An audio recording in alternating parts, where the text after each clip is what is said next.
The CIA pulled off the biggest theft in the history.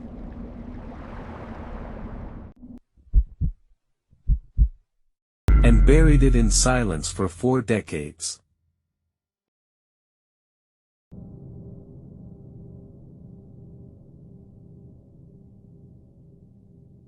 March 1968. A Soviet ballistic missile submarine slips out of her base on the Pacific coast. Her name is K-129. On board, 98 men.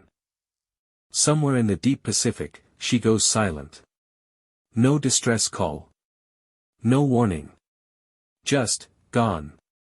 Her own navy searches for weeks and finds nothing but empty water. In Moscow, the Kremlin says nothing. Officially, K-129 simply doesn't exist anymore. But 5,000 miles away, someone else is listening. American hydrophones, built to track Soviet submarines, pick up something strange, a burst of sound, deep underwater, in almost the exact spot the Soviets can't find.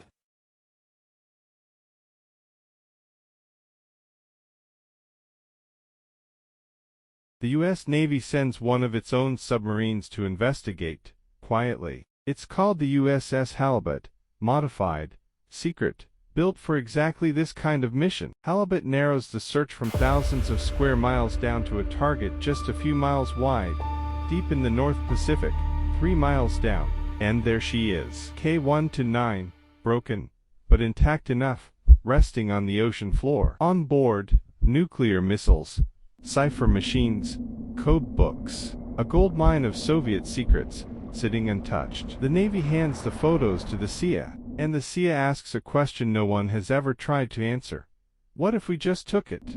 And there she is. K-129, broken, but intact enough, resting on the plan will cost more than any intelligence operation in history, starting at $200 million, and climbing past $800 million before it's done. The goal: reach down over 3 miles, lift a sunken Soviet submarine off the sea floor, and bring the whole thing to the surface, in one piece, without anyone finding out. President Nixon signs off, in total secrecy, so few people know the real plan, that it gets a code name even most of the CIA has never heard, Project Azorian. Every document is stamped, sealed, and buried under the highest classification the U.S. government has. If this leaks, it isn't a scandal, it's an act of war.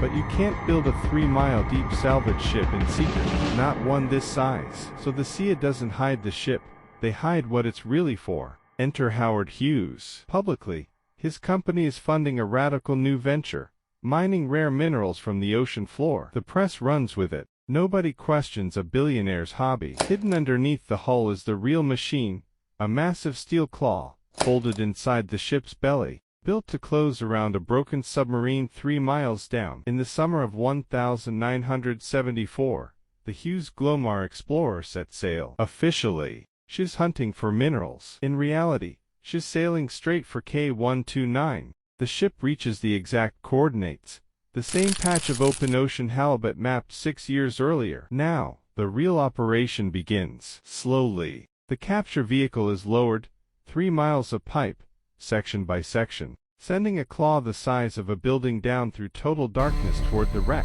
For days, engineers inch the claw into position, millimeter by millimeter, 3 miles above their heads. One wrong move, and the whole operation is lost. Finally, contact. The claw closes around the hull, and slowly, impossibly, the crew begins lifting a Soviet submarine off the ocean floor. Then, halfway up, the thing the engineers feared most starts to happen. Stress fractures spread across the hull.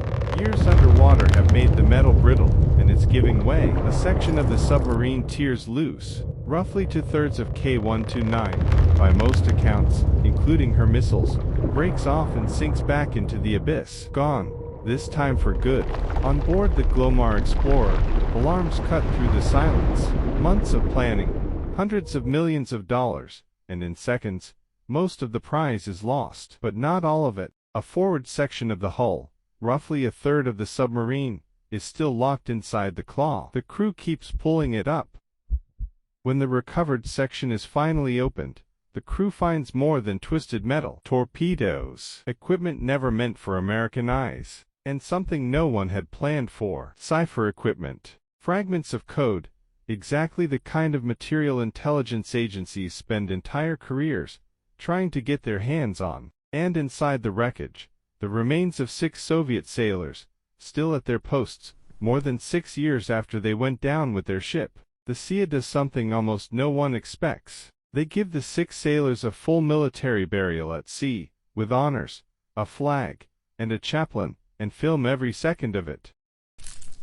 For a year, the secret holds. Then, in 1975, journalists start pulling on loose threads, and the CIA realizes Project Azorian is about to become public. A journalist formally demands answers. The CIA's reply refuses to even confirm the mission happened, a legal first, still used today. They call it the Glomar response. Most of what really happened down there stays classified, for decades.